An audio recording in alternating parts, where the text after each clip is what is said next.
This is the IELTS listening test, created and published by IELTSonlinetests.com 2025. You will hear a number of different recordings, and you have to answer questions on what you hear. There will be time for you to read the instructions and questions, and you have a chance to check your work. All the recordings will be played once only. The test is in 4 parts. At the end of the test, you will be given 2 minutes to check your answer. Now turn to part 1. Part 1. You will hear a man interviewing a woman about a teaching position that has just opened up at a local school. First, you have some time to look at questions 1 to 3.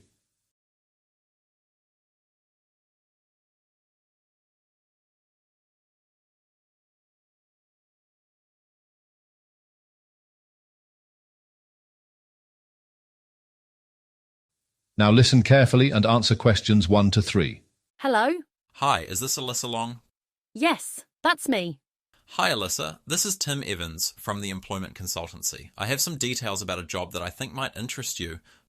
Okay. It's a position for an ICT teacher. I remember you said that you've done this type of work before.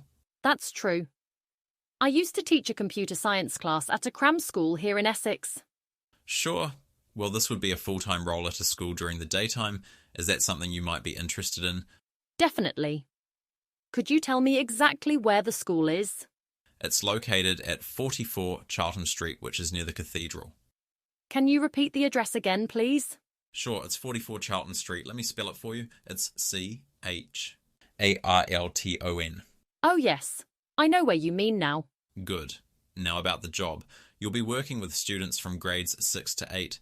The teacher says that most of the students have learned this subject before. Actually, I prefer working with middle school students. Can you tell me more about what the role would involve?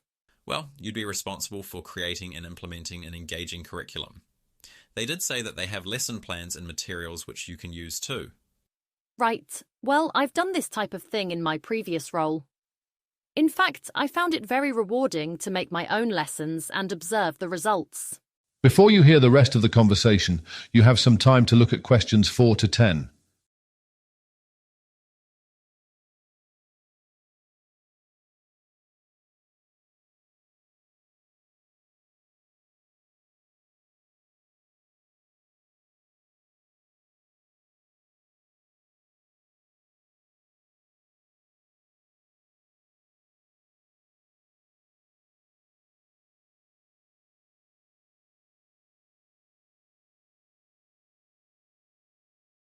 Now listen carefully and answer the questions 4 to 10. Another key responsibility is maintaining a positive classroom environment. That won't be a problem, as this is part of my teaching philosophy. Is there anything else that I would be in charge of? Another thing they mentioned is the teacher should also be open to organising and leading extracurricular activities. Right, I'd definitely be open to doing that a couple of times per week. Excellent. I'm sure they'd be happy to hear that. Now, about the requirements of the role. You'll need to hold a university degree in computer science or a related field. Okay, well, I already have a bachelor's degree in computer science. Perfect. Another thing they are looking for is a teaching license, as they want somebody who is committed to the teaching profession. Yes, I obtained a teaching qualification shortly after university. Good to hear. One more thing they said related to this was they expect the teacher to already have a minimum of 2 years' experience teaching ICT. Now, in your case, I think that the 3 years you have at the cram school should be sufficient. I hope so. I've had a few colleagues from my centre who had positive experiences transferring to daytime schools. Wonderful. Before I forget, they've noted here that you should have knowledge of coding and web development. Are you confident in those areas? Of course. Actually, these are 2 of the main subject areas that I taught at the cram school. That's great. Now let's talk about contact hours. You'd be working Monday to Friday during the daytime. Would that suit you? Yes, what time would I need to be at school? Well, lessons start at 8 a.m. in the morning and they run until 4:30 p.m. Sorry, I mean 3:30 p.m. Okay, that is more or less what I was expecting. Can you tell me if there is any transportation available? Let me see. They do have a shuttle bus for the students to arrive directly at school, but they also mention that there's a bus station near the school and it's only a 5-minute walk to campus. That's definitely a plus, since my husband usually takes the car or drops me off. I prefer public transportation, though. Well, there is on-site parking available for all staff if you need it. Can you tell me whether or not the school offers any benefits? Sure, the benefits package includes health insurance and a retirement plan. Oh, great. I really appreciate having comprehensive coverage. Excellent. So, if you're interested, I can forward your CV and references to the headmaster. They will then contact you directly to arrange an interview. Yes, please do that. Great, I'll take care of that. Do you have any other questions before we proceed? No, I think you've covered everything. Thank you so much for your help, Tim. You're welcome, Alyssa. Good luck. That is the end of part 1.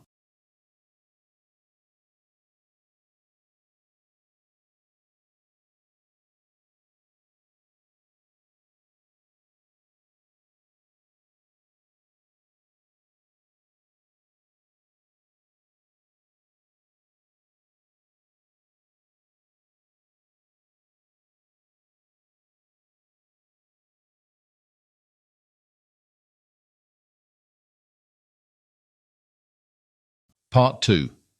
You will hear the director of an art gallery talking about the things that guests can see during their visit.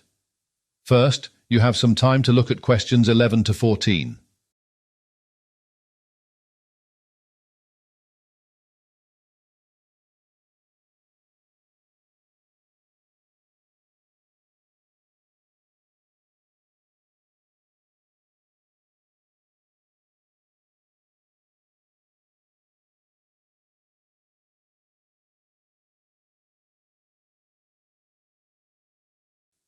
Now listen carefully and answer questions 11 to 14. Good morning, everyone, and welcome to the City Art Gallery. Since it's your first time, I'm going to tell you about the gallery and explain what you can see during your visit. Right now, we're standing at the location of the city's first central train station. This iconic site was later closed temporarily when the train company went out of business in 1956. In response to this, the city wanted to put the site to good use, so it originally considered replacing it with a park, yet plans fell apart. Soon after, the public voiced an interest in having more cultural attractions, so the site became home to an art gallery instead. One of the perks of visiting our art gallery is that you'll be able to interact with expert guides who can provide valuable insights into the artworks on display. They can highlight notable pieces, explain artistic techniques, and share fascinating stories about the artists themselves. In addition to communicating with the guides, you can also do some independent exploration by using our interactive displays. We also host a variety of special events, such as artist talks, throughout the year. We deliver workshops where you can try your hand at different art forms. As for entrance fees, they vary depending on the exhibit. The permanent collection is typically free to enter, while special exhibitions may require a ticket. Regarding our policies, we allow photography in most areas of the gallery, although some special exhibitions may prohibit it to protect the artworks. To ensure a pleasant experience for all visitors, we kindly ask you to follow a few simple guidelines. Please keep your voice low to maintain a quiet and contemplative atmosphere. Avoid touching the artworks, as this can cause damage. We encourage you to use our interactive displays and audio guides to enrich your understanding of the pieces on display. Additionally, we recommend approaching your visit with an open mind, as there are numerous learning opportunities available on site.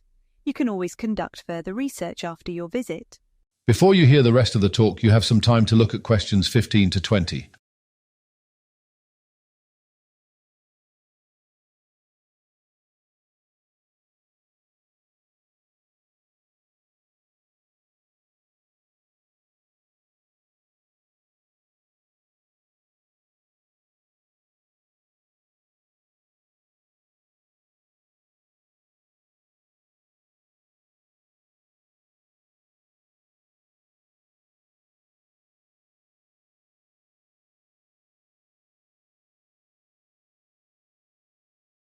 Now listen carefully and answer the questions 15 to 20. Next, I'd like to tell you about the different areas of the gallery. Just inside the entrance, and as you enter the main exhibition hall, you will find the Renaissance Room. This room features an exquisite collection of Renaissance art, including works by masters such as Leonardo da Vinci and Michelangelo. Make sure to take your time here, as there are interactive displays that enhance your understanding of these masterpieces. Moving through the main exhibition hall, you'll come to the Contemporary Wing. This area is always dynamic with frequent changes, showcasing modern and contemporary art from the 20th and 21st centuries. Today, we have a special highlight. It's a 3D model created by university students, and it illustrates the threats presented by logging, agriculture or urbanization. Next, head upstairs to our photography gallery. This gallery is dedicated to the art of photography, featuring award-winning photographs from around the world. The exhibition is diverse, covering various genres from portraiture to landscape photography. An exciting feature in this area is our photography quiz, where you can test your knowledge and learn more about the stories behind the images. To the right of the photography gallery is the Sculpture Garden. This outdoor space offers a tranquil setting for visitors to enjoy a variety of sculptures from both classical and contemporary artists. It's a serene spot, perfect for reflection, and it's especially enjoyable on a sunny day. Please note that due to the fragility of the sculptures, we kindly ask parents to closely supervise their children in this area to ensure everyone's safety. Don't miss the immersive digital art room. This innovative space uses cutting-edge technology to create an extraordinary visual and auditory experience. One of the recent displays was titled Nature's Echoes, and it consisted of life-sized, three-dimensional holograms that depict natural environments such as a rainforest canopy or vibrant coral reef teeming with marine life. Finally, we also have a special area specifically designed for families called the Children's Art Space. Here, young visitors can create their own masterpieces by using crayons. Once finished, they can project their artwork onto a digital board where it comes to life through animated effects. It's a fantastic way for kids to engage with art and see their creativity take on new dimensions. There's something for everyone to enjoy at the City Art Gallery. That is the end of part 2.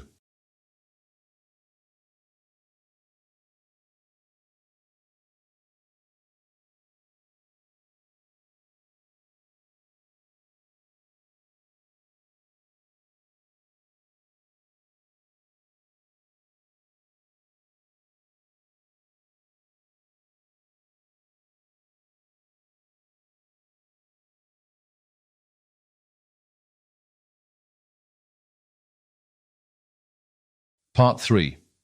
You will hear 2 students, Nina and Matt, discussing a grade 5 lesson that they recently observed that includes a discussion about how the approach impacted different students. First, you have some time to look at questions 21 to 27.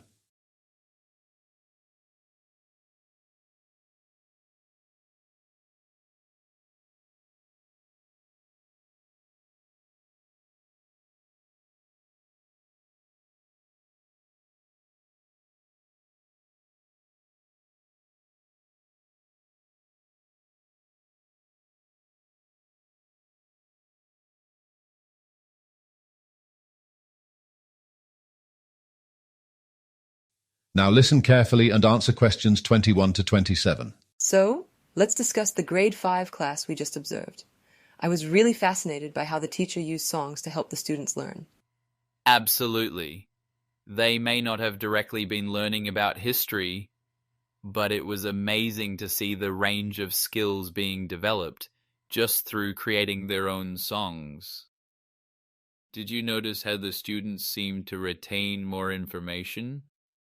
Yes, creating songs helped them enhance their long-term memory, as they had to remember the lyrics and melodies they created. Absolutely. And don't forget how it also seemed to build their teamwork skills. Most of the students collaborated and shared ideas, which was fantastic to see. Exactly. I also noticed that it significantly boosted their creativity.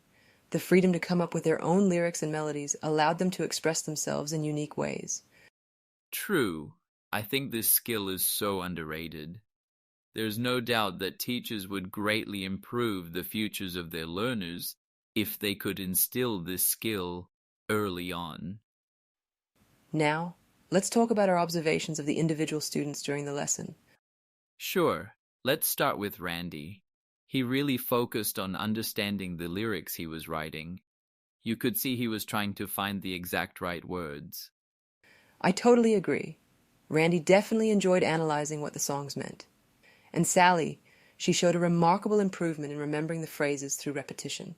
It was like she learned words and phrases without even trying.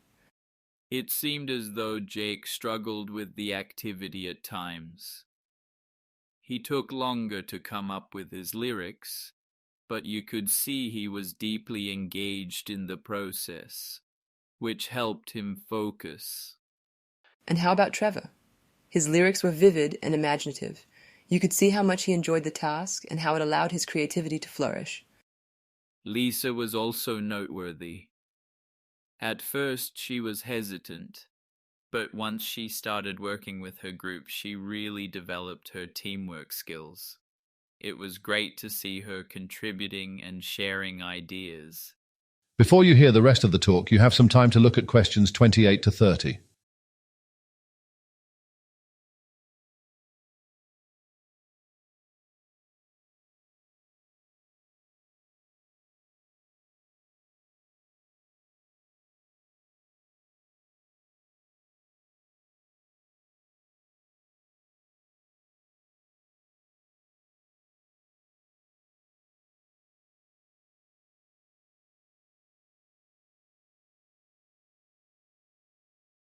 Now listen carefully and answer the questions 28 to 30.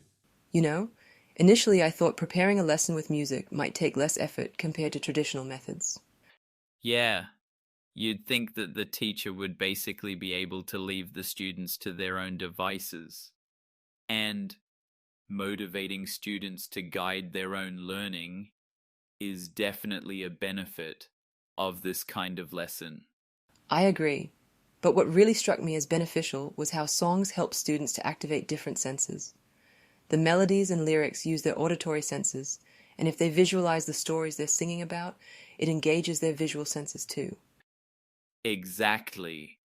And at the same time, it reinforces their memory. It's not just about enjoying the lesson, it's about remembering the content long term. I think this was really the main benefit of this activity. Some teachers might hesitate to use these methods because it requires a lot of preparation, and it doesn't always align with standardized testing methods, which can be a big consideration for many educators. True. There are practical challenges and limitations, but I think the benefits are far greater. Songs engage students on multiple levels, making learning more dynamic and enjoyable. This ultimately may lead to better educational outcomes. I totally agree. Watching this lesson gave me new ideas on how to make learning more engaging and effective. Perhaps we could incorporate songs from different periods into our history classes. That might be difficult because the students wouldn't be familiar with the music. Oh, I have a better idea. We could encourage students to create songs that include words and phrases related to the subject. That sounds fantastic. That sounds fantastic. It would make the material far more engaging for students. Great. Now that we've decided, then we can move on to...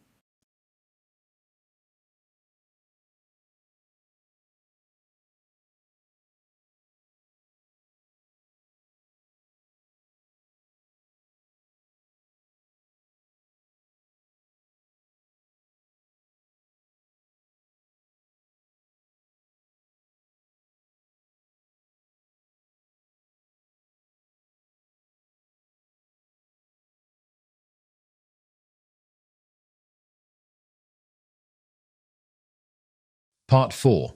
You will listen to a university student delivering their presentation, focusing on an influential person.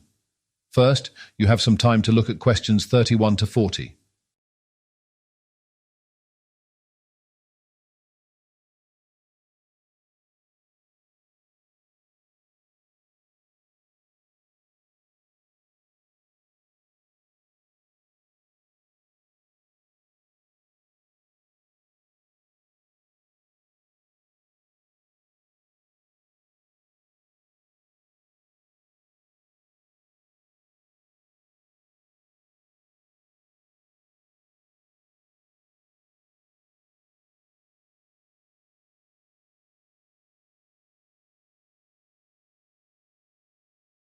Now listen carefully and answer questions 31 to 40.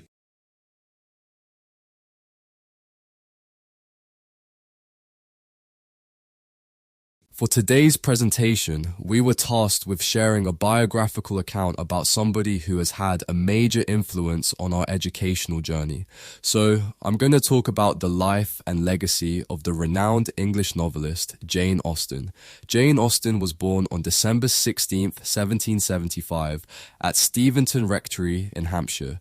Growing up within a close-knit family environment, she was the second daughter and seventh child of a large family. Jane's love for reading and writing was fueled at a young age, and it was by spending significant time in her father's extensive library that she developed this strong interest. As a result, this environment helped Jane to develop a foundation for her future works. Now, let's consider the impact of her time at Chawton Cottage. This was the place where Austen orchestrated her influential writing career. Chawton Cottage was located in a tranquil rural village, away from the noise and distractions of a larger town or city. The natural beauty of the Hampshire countryside provided a calming and inspiring backdrop for Jane Austen. We know that the fields, woods, and gardens surrounding the cottage offered a relaxing environment where she could take peaceful walks and reflect on her writing. Jane Austen's brother, Edward Austen Knight, purchased Chawton Cottage for Jane, her sister Cassandra, and their mother after Jane's father passed away, which had left them in a precarious financial situation. In other words, his generosity ensured that Jane and her family had a secure and stable home. This situation meant that she didn't need to worry about financial pressures, allowing her to concentrate on her writing. Another point worth mentioning is the layout of Chawton Cottage, which offered Jane private space to establish a routine and carry out her writing. And even if she faced challenges, the routine and the dedicated space provided consistency and structure. Ultimately, it was at Chawton Cottage where Jane produced many of her renowned novels, including Sense and Sensibility. Subsequent to Jane Austen's death in 1817, Chawton Cottage became a museum dedicated to her life and works. In the museum, many of Austen's personal possessions, including letters, first editions of her novels, and clothing items, can be found. In fact, those precious items are the relics that still provide us with a tangible connection to her life today. In particular, one of the main items exhibited is Jane's small and round writing table. It is an iconic piece because it was where she wrote or revised many of her famous novels. The simple table holds immense historical significance as the creative space where Austen's literary genius flourished. The museum offers a glimpse into the domestic life of one of England's most cherished authors and provides insights into her creative process.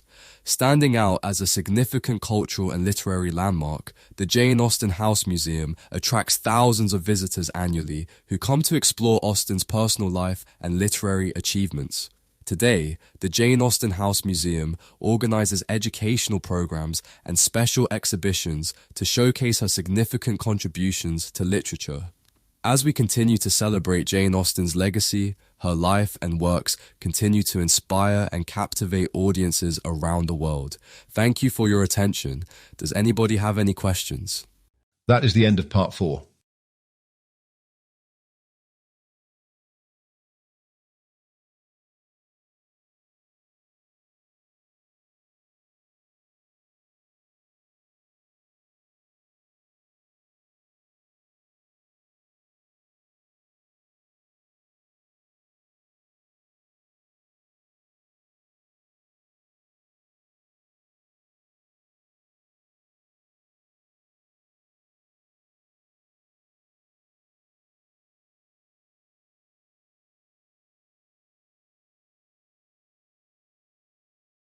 That's the end of the listening test.